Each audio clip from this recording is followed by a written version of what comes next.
தற்போது கிடைத்திருக்கும் முக்கிய செய்தி, இந்தோனேஷியாவில் இருந்து 13 லட்சம் டன் நிலக்கரியை இறக்குமதி செய்ய முடிவு செய்துள்ளது.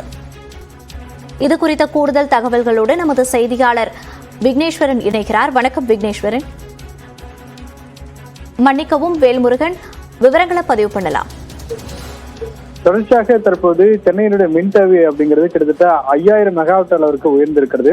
இதன் காரணமாக மூன்றாவது அணு உலை ஏற்கனவே வட சென்னையில தயார் நிலையில வைக்கப்பட்டிருக்கக்கூடிய சூழல்ல தொடர்ந்து அதற்கான சோதனை ஓட்டங்கள் என்பது நடைபெற்று இருக்கிறது. அந்த வகையில் இன்னும் ஓரிரு மாதங்கள்ல முழுமையான செயல்பாட்டிற்கு வட சென்னை அனல் மின் நிலையத்தினுடைய மூன்றாவது அணு உலை செயல்பட இருக்கிறது. குறிப்பாக தமிழகத்தினுடைய இந்த சூப்பர் கிரிட்டிக்கல் அனல் மின் நிலையத்திற்கு தற்போது கிட்டத்தட்ட 13 லட்சம் டன் நிலக்கரியை இறக்குமதி செய்ய மத்திய அரசிடமிருந்து டான்ஜெட்கோ ஒப்புதல் பெற்றிருக்கிறது. அந்த வகையில இன்னும் ஓரிரு மாதங்கள்ல இதற்கான பணிகள் விரைவாக தொடங்கப்படும் என்று தெரிவிக்கப்பட்டிருக்கிறது. குறிப்பா மார்ச் 7ஆம் தேதி தமிழ்நாடு முதலமைச்சர் அனல் மின் நிலையத்தை தொடங்கி வைத்தார். இந்த அனல் மின் நிலையத்தில் தற்போது தொடர்ச்சியாக தினசரி 100 யூனிட் வரை தற்போது இங்கே கிடைக்க 100 மில்லியன் யூனிட்டுகள் கிடைக்கக்கூடிய வகையில சோதனை ஓட்டங்கள் நடைபெற்று இருக்கிறது. இந்த 13 லட்சம் டன் நிலக்கரி ஒப்பந்தம் கையெழுத்தான பிறகு விரைவில் 2 மாதத்திற்குள்ளாக முழுமையாக வட சென்னையினுடைய அனல் மின் நிலையம் செயல்பாட்டிற்கு வரும்னு அதிகாரிகள் தெரிவித்திருக்கிறார்கள்.